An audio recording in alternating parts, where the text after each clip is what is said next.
Bueno chicos, el día de hoy vamos a continuar con el siguiente tema que nos toca ver respecto a cómo está establecido en la guía de estudio y en el sílabo.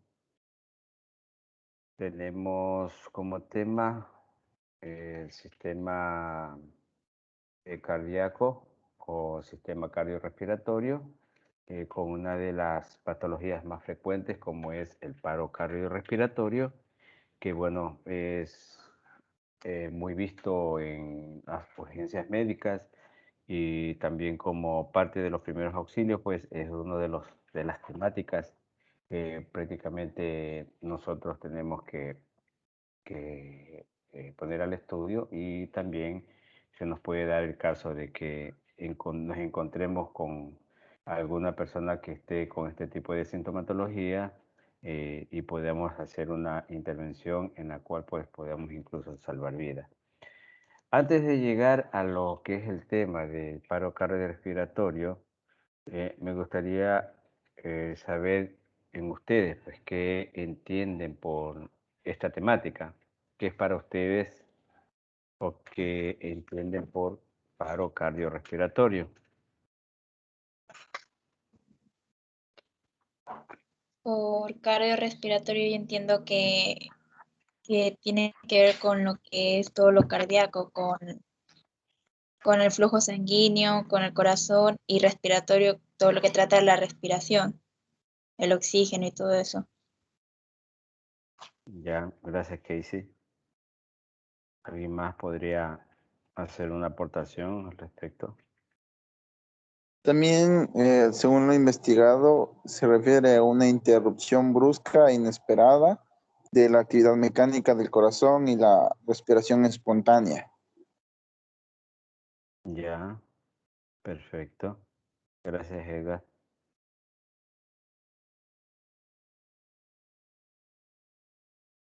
¿Alguien más?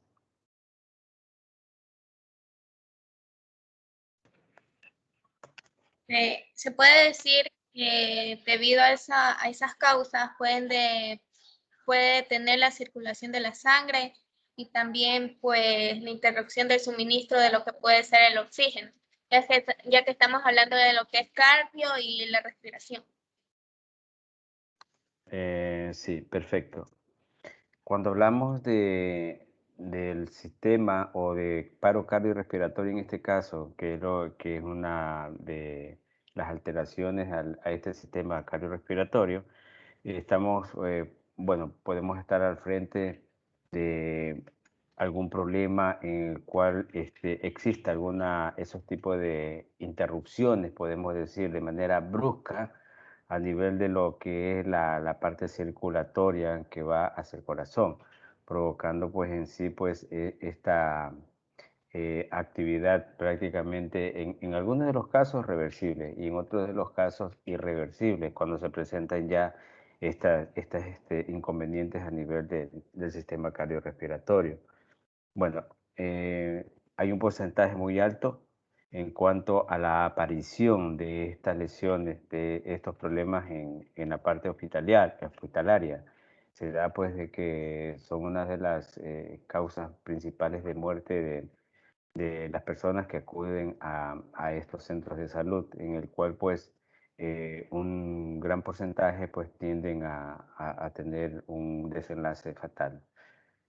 Aquí pues no sé si Jonathan ha tenido o tiene algún tipo de experiencia en cuanto a, tiene algún tipo de experiencia en cuanto a este tipo de patologías en el ámbito de urgencias. Sí, Jonathan está en clase, parece que sí lo vi por ahí.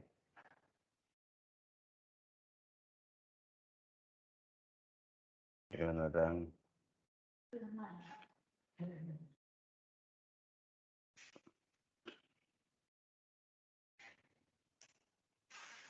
No, no te escuchamos, Jonathan. Si estás hablando, no te escuchamos. Un ratito. De pronto les decía que Jonathan puede tener algún tipo de experiencia en relación a este acontecimiento que se da en algunas personas.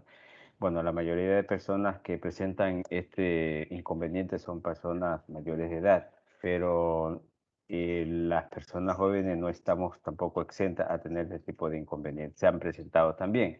Hay otro tipo de causas que se dan por la parte sistémica orgánica de la persona que tiende a tener estos inconvenientes. Pero bueno, decía que de Pero, pronto usted, Jonathan, como trabaja en el área de urgencia, podría tener algún tipo de estadística o experiencia a la cual pues pueda corroborar lo que yo estoy diciendo en cuanto a la frecuencia de aparición de este tipo de patologías en ciertas personas. Trayéndolo a la parte laboral, es de mucha significancia porque sabemos pues que, bueno, todo lo que es paro cardiorrespiratorio prácticamente es una consecuencia, algún problema o alguna enfermedad preexistente que ya venga precedido, en este caso, la persona. Sí, o alguna alteración biológica o sistémica hereditaria o congénita que también haya tenido la persona. Hay ese tipo de casos muy excepcionales a la cual sí se los presenta. No es que vamos a decir, bueno, de pronto ustedes han tenido esa experiencia o han tenido esa observación en algún vecino, algún familiar que aún siendo joven pueden decir, pueden determinar, bueno, si la persona X tenía 21 años, 20 años, qué sé yo, dependiendo de la edad, muy joven y se murió de un infarto. Entonces podríamos asumir que de las muchas de las causas que nosotros podemos determinar son pacientes ya mayores de edad, pacientes que tienen una vida sedentaria o aquellos pacientes en la cual han tenido un mal hábito alimenticio y que en realidad pues tienen mucha obesidad y que son propensos a este tipo de alteraciones a nivel del sistema circulatorio que va directamente al corazón. Sabemos que los pacientes obesos, aún no siendo obesos, pueden decir las personas de una contextura delgada donde el hábito alimenticio no es muy bueno en ellos, pero en cambio los factores biológicos y sistémicos que ellos tienen pues son ricos en grasa, teniendo como si una de las patologías muy alternantes en cuanto a la aparición y consecuencia de estos paros cardiorrespiratorios, como es la arteriosclerosis. Que la arteriosclerosis, bueno, simplificándolo ustedes para que tengan un conocimiento, es la acumulación de grasa en las paredes de las arterias. Entonces, haciendo un preámbulo y una síntesis de acuerdo a esto, preguntaba directamente a Jonathan, ¿no? Porque, bueno, pregunta a Jonathan, le podría preguntar a cualquiera de ustedes, pero lo hago de manera generalizada y enfocada en este caso exclusivamente a Jonathan porque está en el ámbito del área de traumas que pueden tener existencia, pueden acceder a este tipo de pacientes en dicha área. mira, Te buenas tardes, escuchamos, doctor. Jonathan. Sí. Sí, lo que les podría comentar sobre lo que es la parada respiratoria, igual lo que se podría hacer en nuestra área. Como usted dice, ¿no? Es más hacia las personas propensas o que tienen alguna enfermedad coadyacente. Entonces, tendrían que revisarles bien porque muchas de las veces llega otra enfermedad o llega directo, no sé, alguna otra enfermedad a parar lo que es en el cerebro primero. Entonces, es de tener bien claro cuáles serían los signos y síntomas para decir que es una parada respiratoria, ¿no? Entonces, según eso, ayudar. Si he tenido casos que dejan pasar mucho tiempo o llegan a, no sé, a darse cuenta que el familiar hace una hora ya no dio ningún motivo de, o sea, se quedó quieto, entonces no llaman a la hora y muchas de las veces piensan que hay alguna forma de hacerlo. O sea, en el mejor de los casos se podría hacer, pero en este tipo de emergencias lo primero es llamar al personal y como ahorita usted nos debe enseñar, ¿no es cierto? Lo que nosotros podríamos hacer es comenzar con lo que es RCP, si se tiene el caso. Entonces, estos pacientes son un poco delicados y posiblemente vayamos viendo un poco más ya adelante poder Sí. ayudar. Gracias, Jonathan. Este tema es muy importante porque para aplicar los primeros auxilios, primero tenemos que saber con mucha capacidad lo que se va a aplicar en cuanto al RCP.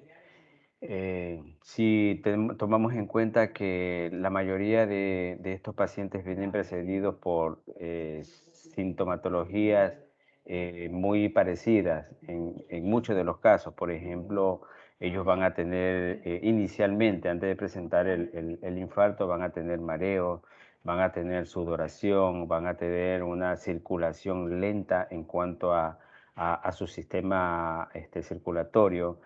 Van a tener una disnea, es decir, una respiración difícil, van a tener una sofocación y no van a, o sea, prácticamente en ellos va a provocar un desequilibrio motriz, al cual pues va a provocar un debilitamiento, ese debilitamiento que va a conllevar a que la otra persona que lo va a estar observando, pues puede estar sacando sus conclusiones de que se trata de una persona con síntomas de paro cardiorrespiratorio. Pero en cambio nosotros tenemos que estar preparados para poder asistir a esa persona de manera eficiente y de manera rápida, porque sabemos que estos cardiorrespiratorios pues son recidivos, se pueden presentar 1, 2, 3, 4, 5 en el momento y no sabemos hasta qué punto sea capaz la persona de poder resistir a tantos paros cardiorrespiratorios.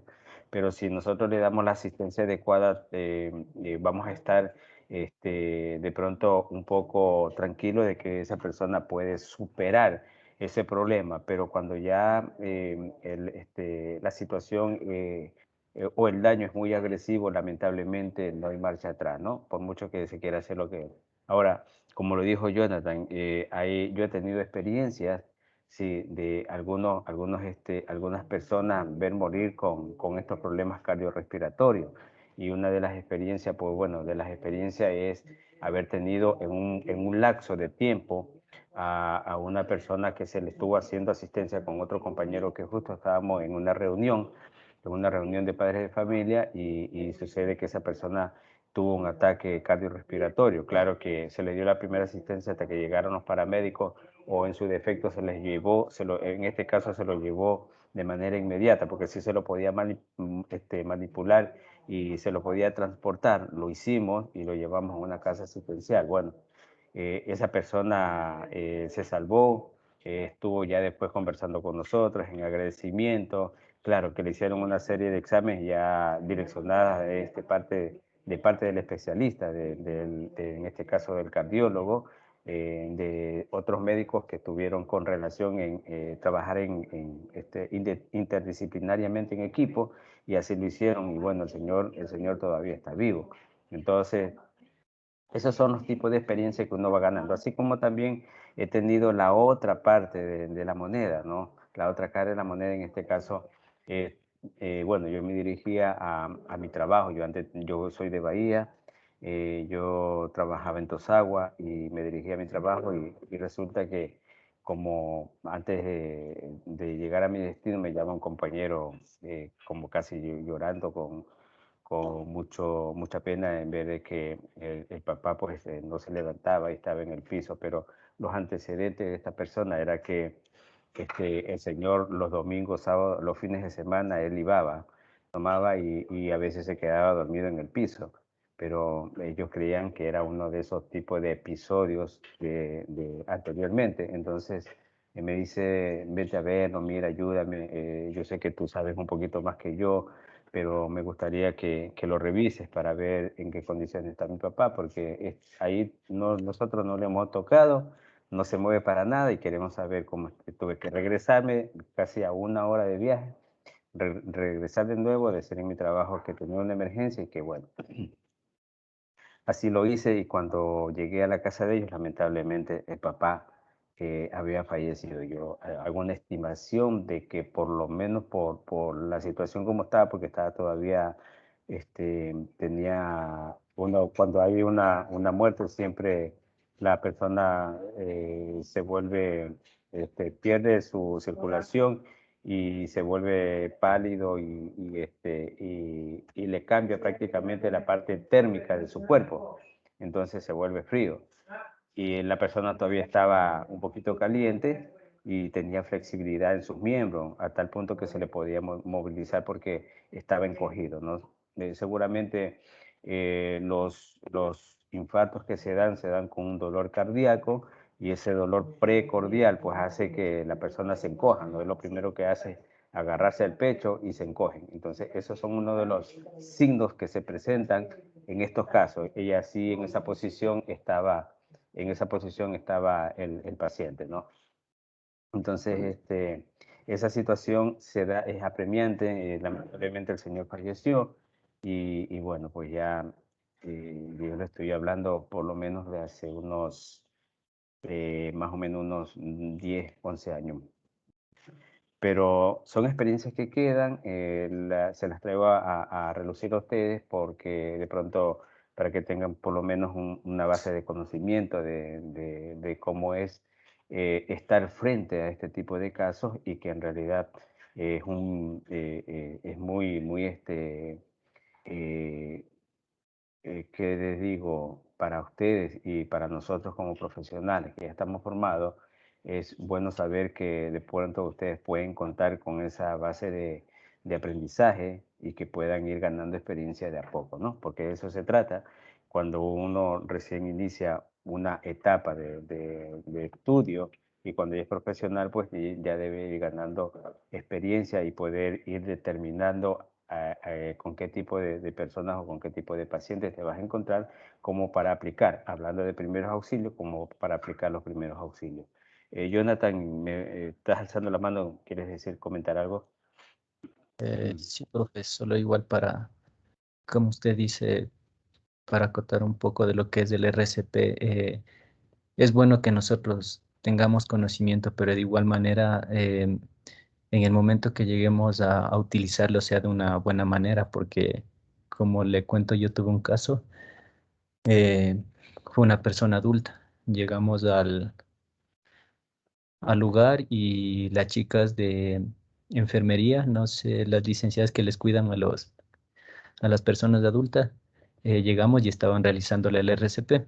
Entonces, nosotros también deducíamos que iba a realizárselo de una buena manera para que el paciente responda, pero no se ha estado dando un buen RCP, entonces creo que eso fue también un punto menos a que el paciente se haya podido salvar. Bueno, sí, así como todas las indicaciones que están previstas en el área de la medicina para toda profesión que estamos inmersos en este campo de la medicina, es importante saber que hay perfiles. Hay perfiles y en realidad nosotros debemos cumplir de acuerdo al perfil la función respectiva, ¿no? Entonces, si estamos en condiciones de poder realizar aplicar ciertas situaciones de emergencia, lo podemos hacer. Pero si no estamos en condiciones, por mucho que sepamos la teoría, es muy complicado en la práctica, ¿no? Y la práctica, bueno, si estás constantemente aplicando la práctica de acuerdo a los conocimientos teóricos adquiridos en buena hora por el profesional, pero si no estás en condiciones, pues bueno, hay que tratar de direccionar a esa persona pues a un profesional adecuado, ¿no? No todas las personas, bueno, hay algunos profesionales que son todólogos, que quieren aplicar o saber todo, pero a veces hay fallas. Como seres humanos tenemos fallas, y por mucho también que sepamos, pues podemos cometer algún error, y eso está dado, ¿no? Y está visto también. Entonces, esto es un preámbulo, chicos, para un buen entendimiento del tema muy importante que vamos a tratar hoy día. Les voy a proyectar la diapositiva para ir deduciendo cada parte de este tema.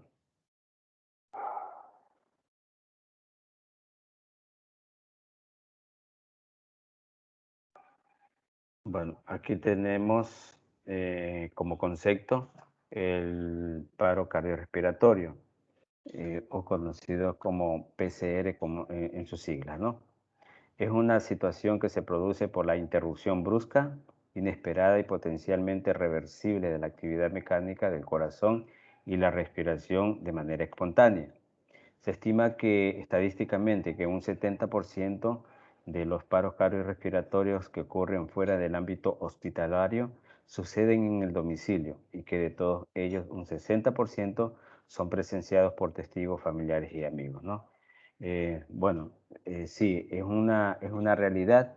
Ese 10% que no aparece aquí como observación de familiar son aquellos pacientes que lamentablemente sufrieron un infarto, pues, y no hubo esa persona o esas personas como para que lo puedan asistir, ¿no? Se dan en muchos de los casos cuando hay personas que viven solos, personas que de pronto estuvieron solos en su departamento o personas que de pronto justo ese día estuvieron solos también, ¿no? Entonces se dan ese tipo de factor es el influyente para este 10% que falta en cuanto a ese porcentaje que son pacientes que son atendidos o que se les presenta este tipo de PCR fuera de la unidad hospitalaria. Entre las causas más comunes, bueno, las causas más comunes es lo que yo les decía, ¿no? Aquellos malos hábitos alimenticios que tenemos nosotros en cuanto a la ingestión de alimentos ricos en grasa, ¿no? Las paredes arteriales, lamentablemente, digo yo, lamentablemente aplico esta palabra porque habemos personas que creemos que de pronto por la edad, por la juventud y por muchas cosas más, creemos que la alimentación rica en grasa no nos va a afectar. Si nos afecta sobremanera, tenemos que tomar en cuenta aún que hay sistemas, sí, el sistema endocrino de nuestro cuerpo, de algunas personas que no eliminan la grasa normalmente que nosotros ingerimos y que es acumulada a través de las paredes de lo que es el sistema arterial. Entonces, esa revolución que provoca la grasa dentro del sistema arterial va a provocar, va a la redundancia, un taponamiento de este sistema circulatorio que normalmente debe bombear a mucha velocidad, minuto a minuto, segundo a segundo, a nuestro sistema cardiorrespiratorio, que cuando ya hay una alteración de estas grasas en nuestro cuerpo, automáticamente se vuelve en muchos de los casos. Bueno, hay uno de los casos que hay este tipo de situaciones que se dan, se realiza un tratamiento y se hace reversible, pero hay otro de los casos que es irreversible. Debemos de notar en las personas, en todos los seres humanos, en el proceso de crecimiento, cuando nosotros vemos a un niño robusto y todo, decimos, ay, qué niño bonito, que está gordito, que esto por aquí por allá, pero no sabemos cuál es el tipo de alimentación que desde pequeño están llevando estos chicos, ¿no? Esa alimentación que en muchos de los casos son ricos en carbohidratos, en dulce, en grasa, en esa comida chatarra que si ustedes han sido, bueno, yo también he sido objeto, no voy a hacerme el santo, objeto de haber comido alguna vez en mi vida saboreado esa comida chatarra que le encontramos un buen gusto, pero en cambio tenemos que saber que esto provoca consecuencias muy graves, sí, muy graves y que cuando ya nos damos cuenta, en muchos de los casos es tarde, porque estas enfermedades como la arteriosclerosis te puede provocar una situación irreversible, como por ejemplo las enfermedades que pueden desencadenar en este tipo de alimentación por exceso de grasa en nuestro cuerpo. Tenemos la diabetes, tenemos la hipertensión, ¿sí? Tenemos también la obesidad, tenemos aquellos procesos renales que se dan, ¿sí? Y que también pues conllevan a que una vez que hagan su aparición, difícilmente van a salir de nuestro cuerpo, más bien se van a mantener. El tratamiento adecuado lo que se realiza es para tratar de conservar a que este tipo de patologías no genere alguna descompensación en nuestro cuerpo, ¿no? Esas son, esas son una de las causas a las cuales pues siempre nos vamos siempre vamos a tener nosotros presente. Durante un ataque cardíaco, una placa puede romperse y derramar el colesterol y otras sustancias en el torrente sanguíneo. Se forman coágulos de sangre en el sitio de la ruptura. Si el coágulo es grande, puede bloquear el flujo de la sangre a través de las arterias coronarias, privando al corazón de oxígeno y nutrientes. Esto se denomina isquemia, ¿no? La isquemia es prácticamente esos trombos que se forman dentro del sistema circulatorio arterial y que en algunos de los casos puede viajar hasta el cerebro, provocando un ACV. ACV es un accidente cerebrovascular y que, bueno, provocando ese accidente cerebrovascular va a producir o a provocar en estos pacientes, puede provocar parálisis, como por decirle la hemiplegia, la monoplegia o ese tipo de paraparesia, que es prácticamente una movilidad difícil, una pérdida de la motricidad, tanto fina como la motricidad gruesa en algunas personas, ¿no? Ustedes han de haber observado ese tipo de personas que a veces encontramos nosotros en la calle y que prácticamente tienen la mitad del cuerpo como que no les funciona bien o no accionan bien. Eso es ya producto de algún problema a nivel del sistema nervioso central en el cerebro provocado por este tipo de consecuencias como es la excesiva grasa en nuestro cuerpo. No le tomamos atención les repito otra vez, de pronto ustedes, en la juventud ustedes están acostumbrados a comer comida chatarra, a comer, alimentarse con demasiados carbohidratos, y tenemos que saber cuáles son los alimentos que son ricos en carbohidratos, alimentos ricos en grasa. Todo eso debemos determinar y poder tener una alimentación balanceada que esté sujeta a tratar de prevenir este tipo de consecuencias, que es muy grave, ¿no? Una vez que se presenta, lamentablemente no da marcha atrás. Y bueno, yo he tenido algunos pacientes en los cuales pues he tratado de recuperar y mejorar su estado de motricidad, porque en realidad pues lo que provoca estas consecuencias de grasa en nuestro cuerpo, como la diabetes, le decía, como consecuencia, como la hipertensión y en este caso los paros cardiorrespiratorios, que en algunos de los casos provoca secuelas, y estas secuelas pues la recuperación es larga, ¿no? Te puedes enfermar, vamos a decir, te puedes suceder esto en minutos, pero la recuperación te puede tardar años. Entonces estamos hablando de que dista mucho el cuidado que nosotros debemos de tener a la que en la actualidad le tomamos atención, ¿no? Hay muchas personas que, bueno, yo he escuchado algunas personas que dicen, tengo que comer, tengo que alimentarme, si me he de morir, me moriré de algo. Es verdad. Bueno, yo siempre les digo, bueno, está bien que te mueras, porque te mueras y listo, pues te vas y ya te lloraron un día, 2 días, 3 días, máximo una semana y la vida continúa. Pero a aquellas personas que en realidad tienen este tipo de problemas y quedan con secuelas, esas personas sufren mucho, sufre la persona como persona y como paciente, sufre el familiar y sufren el entorno, ¿no es cierto? Entonces, lo mejor sería en este caso aplicar un plan de prevención antes de aplicar los principios de emergencia, los primeros auxilios y muchas cosas, ¿no? Para evitar de que se presenten estas enfermedades. Pero bueno, ya es potestad de cada uno de nosotros, ¿no?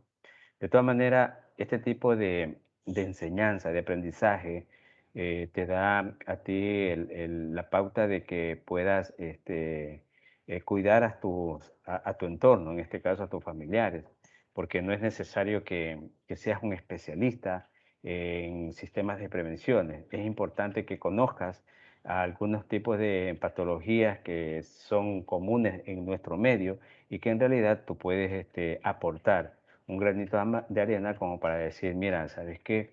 Yo estuve en una capacitación o estuve en una temática donde nos dijeron que el exceso de grasa en nuestro cuerpo provoca efectos secundarios en el mismo, como derrames, como parálisis, como situaciones así, que esto hace que las personas en el conglomerado que ellos habitan tengan problemas situacionales, problemas socioeconómicos, que a la larga se van a reflejar a que ese paciente o esa persona quede solo. Yo he tenido incluso pacientes que me llegan y que en el momento que se enfermaron, por el carisma, el cariño que le tienen, hay unión. Pero cuando ya pasa el tiempo, esa enfermedad a la cual vino acarreando esa persona ya se vuelve como molestosa, se vuelve como complicada de mantener, y entonces las personas que viven en el entorno quieren seguir su vida normal, pero no se pueden limitar ante una patología o una enfermedad que le haya dado a su familiar, ¿no es cierto? Entonces, tratar de cuidarse, tratar de hacer muchos ejercicios, tomar bastante agua, que eso les ayuda a tener una vida saludable. Además de eso, no tener una vida sedentaria, que en algunos a veces pasamos por alto esto y no le tomamos importancia. ¿Tienen alguna pregunta, chicos? A ver, los síntomas. Entre los síntomas tenemos presión, sí, una presión precordial, una opresión que va a venir acompañada de dolor o sensación de compresión en el pecho y los brazos, que pueden propagarse hacia el cuello, la mandíbula o la espalda.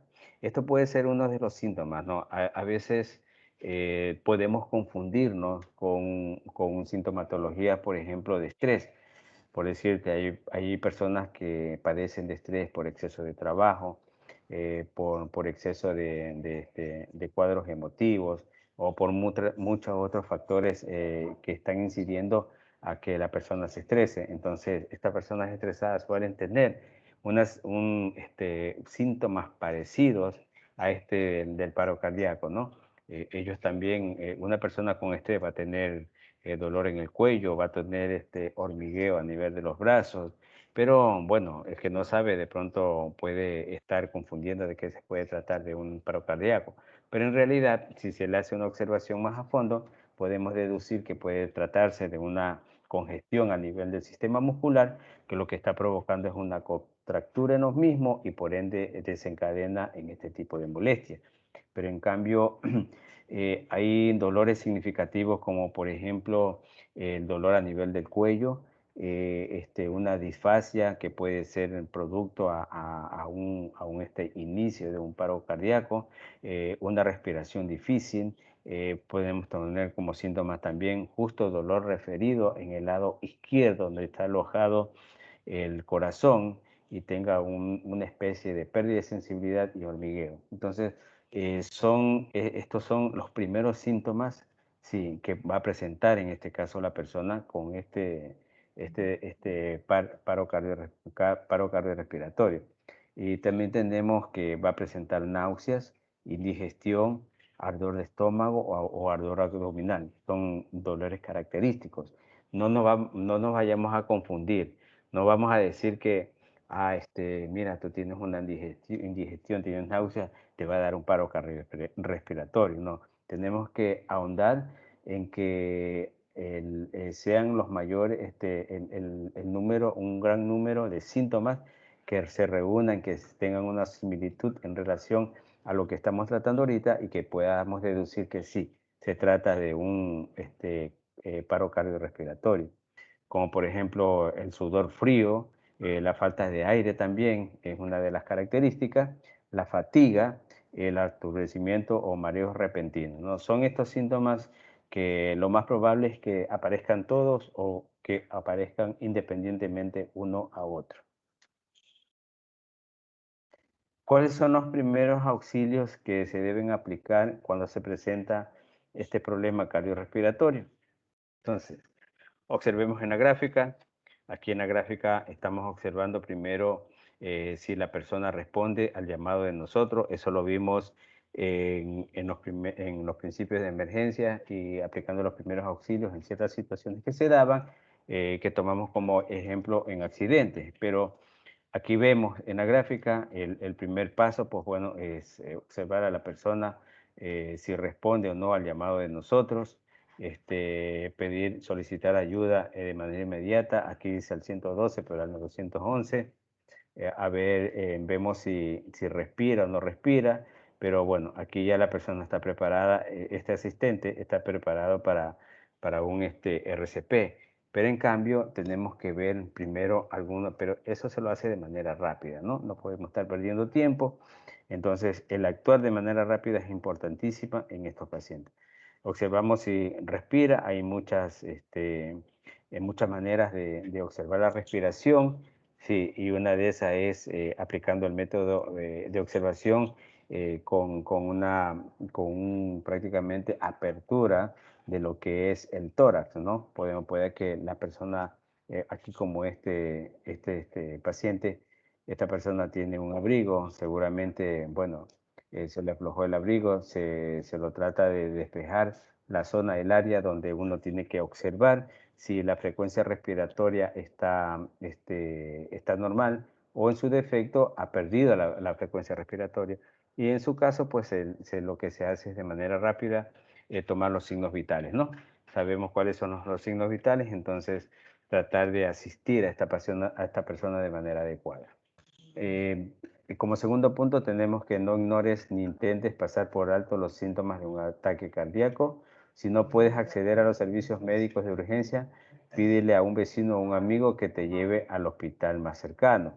Hay personas que aún dándole el ataque cardiorrespiratorio, ellos pueden todavía desplazarse, pero eso lo van a hacer solamente por minutos, porque el corte de lo que es la obstrucción prácticamente del sistema circulatorio del corazón se va ahondando aún más, pasan los minutos y se va complicando más, entonces la persona ya comienza a flaquear, ¿no? Ya comienza a tener más debilidad, va a tener más sudoración, la presión se le va a comenzar a bajar, va a haber más debilitamiento, entonces mientras pueda desplazarlo o desplazarse con sus propios medios, es importante que asista a una casa, porque puede darse el caso de que esa persona esté solo en su casa. Entonces, al estar solo, pues ya requiere de una ayuda externa, ¿no? Porque él solo no se puede asistir. Entonces, lo más probable es que él mismo, por sus propios medios, acuda a este centro asistencial donde reciba los primeros auxilios. ¿Tienen alguna pregunta, chicos? ¿Alguna duda? ¿Algún aporte de acuerdo a la investigación realizada por ustedes? ¿Ninguna? ¿No han investigado? ¿Le hicieron la investigación a ustedes? Profe, Dígame. no sé si nos vaya a explicar más adelante o ponerlo como una aportación que se podría tomar el pulso también ahí para tratar ahí de comenzar a realizar el masaje cardíaco porque eh, hay veces que el paciente sí respira, o sea, perdón, no respira, solo no respira, pero sí le late el corazón. Entonces, no estaría bien eso, sino que tomen el pulso como se les había dicho, el pulso carotidio y de ahí sí ver si respira y ver si no responde. Ya, sí, hablábamos, Jonathan, no sé si escuchaste esa parte, pero en el momento que le estaba explicando a ustedes la imagen, sí, que está proyectada aquí, hablábamos de que en la observancia de que si el paciente respira o no respira, pues en estos casos habría que aplicar en su defecto los primeros, los signos vitales que vimos en las primeras clases donde de manera rápida tenemos que observar lo mismo, ¿no?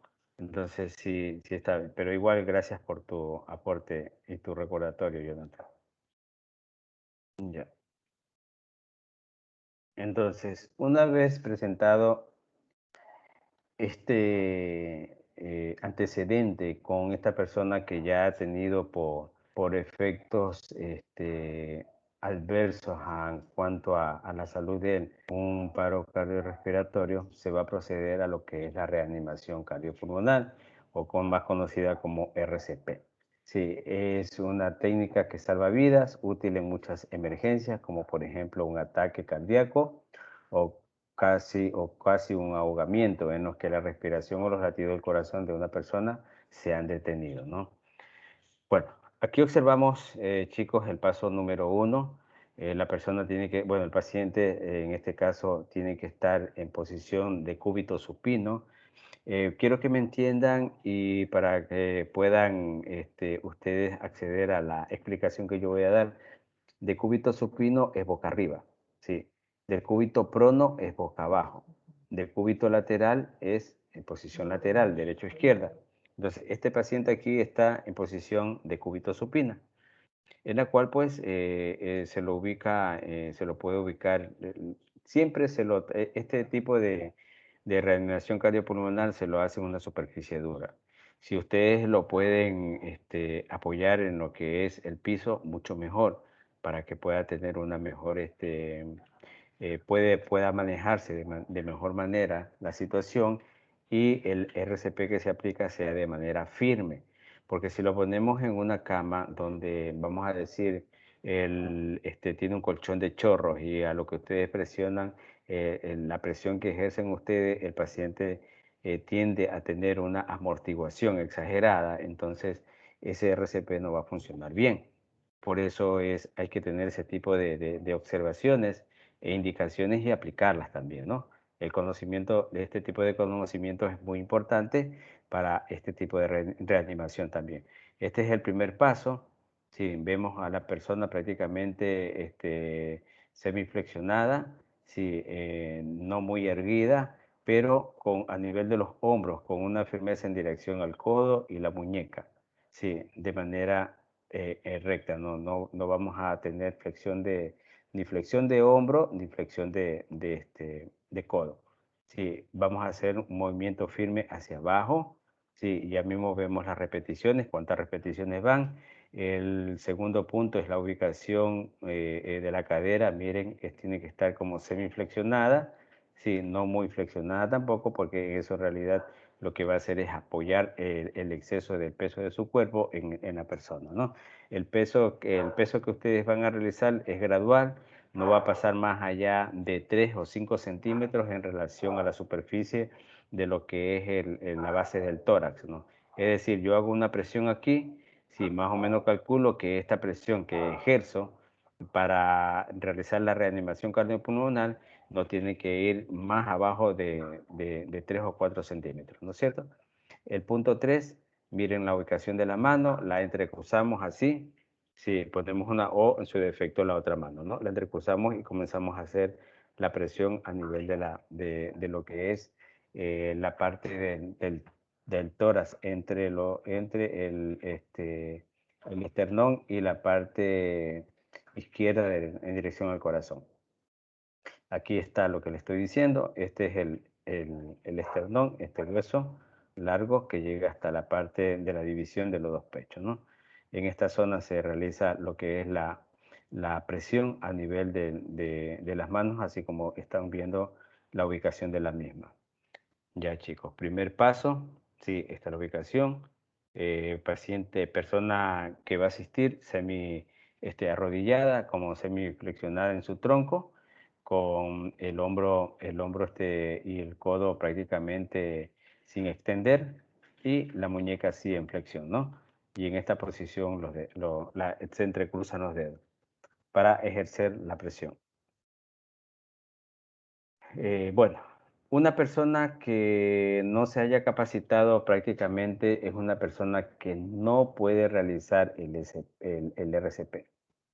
Sí, son aquellas personas bueno, que si ustedes reciben en este momento, y yo estoy muy consciente de eso, reciben una capacitación de parte de su docente, pero resulta que faltó la práctica. No estamos de manera presencial, pero yo tengo preparado unos videos para que ustedes puedan ver cómo se realiza la reanimación cardiopulmonar y en su defecto, pues lo vayan practicando en el entorno.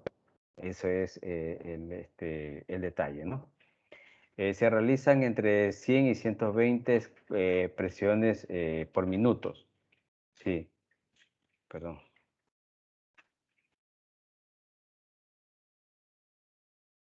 Sí, entre 100 y 120 por minuto, hasta que lleguen los paramédicos. Siempre se lo hace, porque no podemos dar esa tregua o ese espacio de que el paciente quede sin realizarse la reanimación cardiopulmonar. porque el hecho de que, bueno, realicemos esta reanimación y de pronto la persona se reanima, ya comienza a tener sus primeros signos ya casi como normales, bueno, hasta ahí también lo podemos hacer, pero hay que mantener siempre esa observación en él. ¿Correcto? Aquí tenemos a una persona que es capacitada y que sí está lista para actuar, ¿no? Miren la posición de la mano, codos rectos y el hombro prácticamente en posición para ejercer una presión con el peso de su cuerpo hacia abajo. Es una presión, repito, que no debe pasar más allá de 3 a 5 centímetros en relación al tórax de su cuerpo. Sí. Si nosotros lo hacemos, otra vez les vuelvo a repetir, hacer una observación.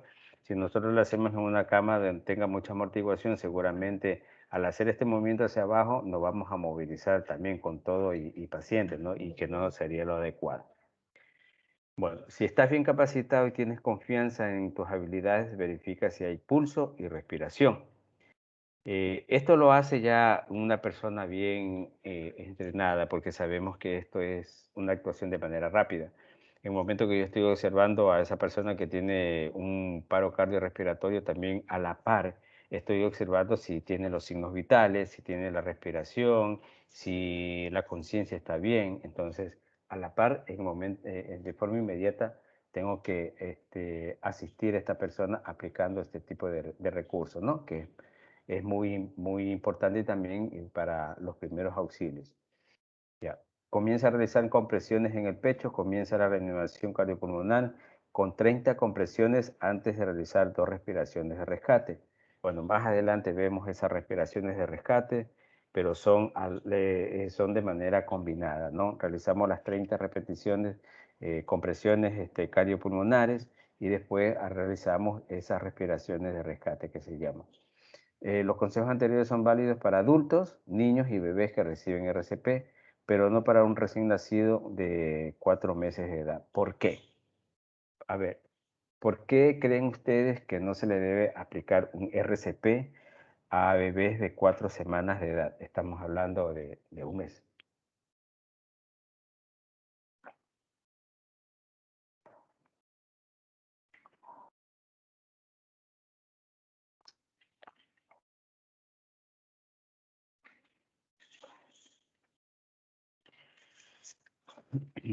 Profe, ¿Por qué? ¿Quién iba a hablar?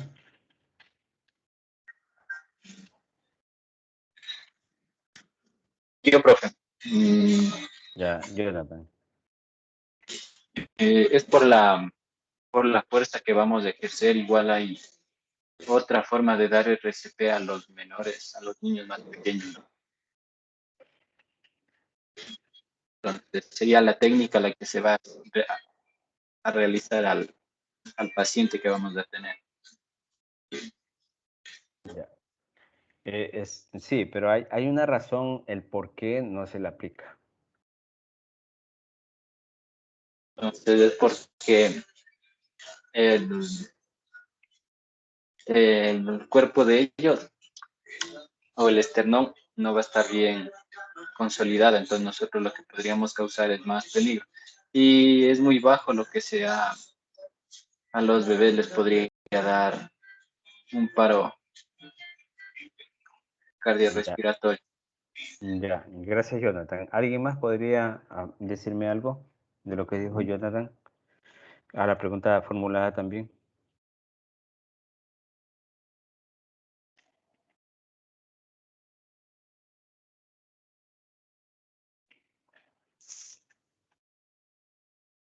¿Quién es madre de familia aquí en el curso? ¿O padre de familia?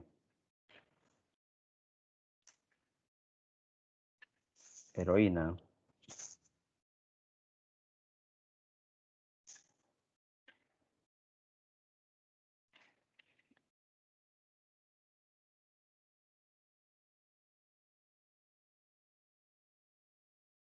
¿No está heroína?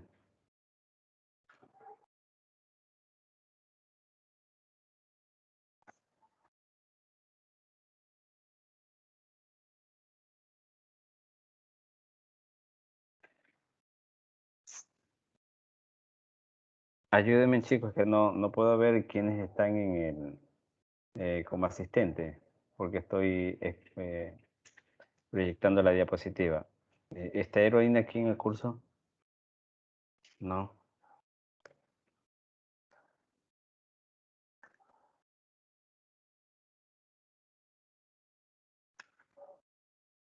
No está. Bueno, nadie tiene la respuesta a mi pregunta, ¿no es cierto? Allá, les voy a ayudar. ¿Por qué no se les da a los niños en 4 semanas? Porque el cartílago de crecimiento de los niños está en proceso de crecimiento, valga la redundancia, y los cartílagos están muy frágiles. Este tipo de compresiones realizadas se lo hace prácticamente de acuerdo al peso corporal y al estado físico, en este caso los pacientes, de las personas que sufren estos paros cardiorrespiratorios. Pero en los niños, pues bueno, la técnica que se utiliza, así como dijo Jonathan, sí, hay técnicas especiales que se utilizan y una de las técnicas es realizarle con lo que es el dedo índice y el dedo medio, sí, las mismas compresiones a nivel de lo que es la parte del tórax en la región central, entre lo que es el área epigástrica con el área del tórax. Entonces, ese tipo de técnicas se las aplica y también se puede contabilizar las mismas compresiones, ¿no? En números.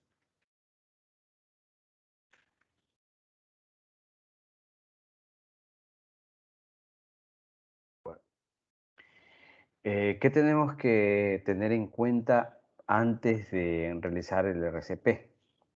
La persona debe estar en un entorno seguro. ¿Cuál es un entorno seguro? ¿A qué me refiero cuando hablo de un entorno seguro? Chicos, chicas,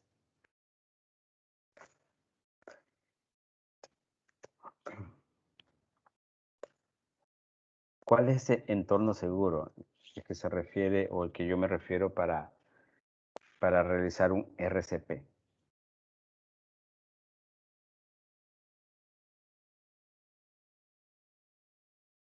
Edison.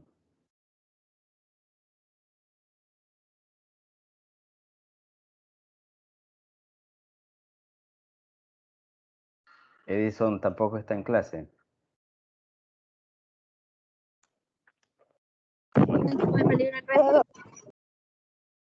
¿Cómo? A ver, a los que nombro y no me responden, les voy a poner una actuación mala en este tema de clase. Suponiendo aún así que no estén en la misma, ¿no? Ya.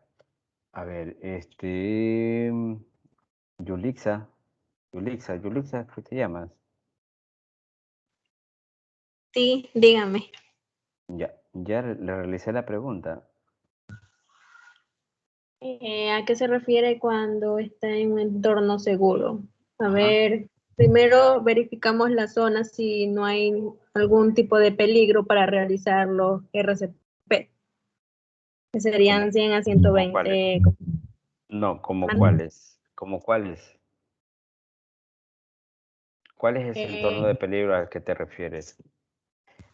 Mira, manejémonos, cuando me des una respuesta, manejémonos en base a algún ejemplo. De pronto, si tú me aplicas un ejemplo, lo podemos entender de esa manera de que, o si lo quieres hablar de manera generalizada, pero de manera muy concreta, ahí también te podemos entender. Ya. ¿A qué se refiere? Es verdad, sí, hay que tener un entorno seguro, pero ¿a qué se refiere ese entorno seguro?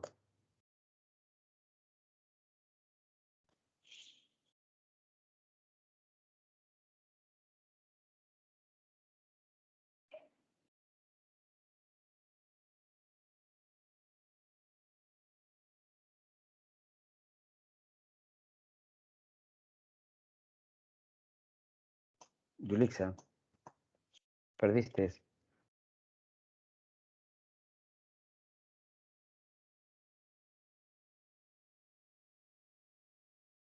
¿Estás hablando, Yulixa? No, no te escuchamos.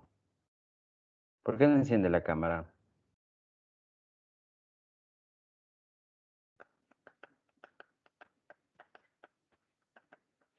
A ver, ya, vas a hablar, Yulixa. A ver, Lucía, ayuda a Yulixa.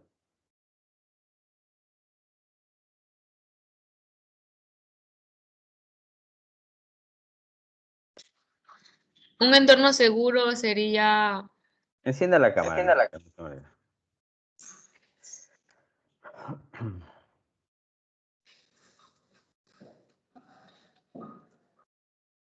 sería lejos de o sea, de la multitud de gente, que no le obstruyan la ventilación Ya, ¿qué más? y fuera también de un lugar contaminado.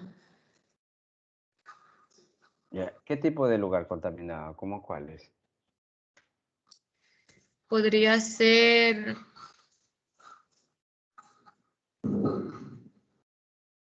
un ambiente cerrado donde haya gases, por decir una fábrica. Bueno, sí, perfecto. Cuando hablamos, sí, gracias, Lucía. Cuando hablamos del entorno seguro, sí, estamos hablando de aquella seguridad que tiene que haber, recuerden ustedes cuando hablamos del principio de emergencias. Si bien es cierto que los principios de emergencia, cuando lo vimos, aplicamos ciertos ejemplos, pero esta es una patología más que que se va a aplicar los primeros auxilios y que en realidad reviste también de tener un entorno seguro.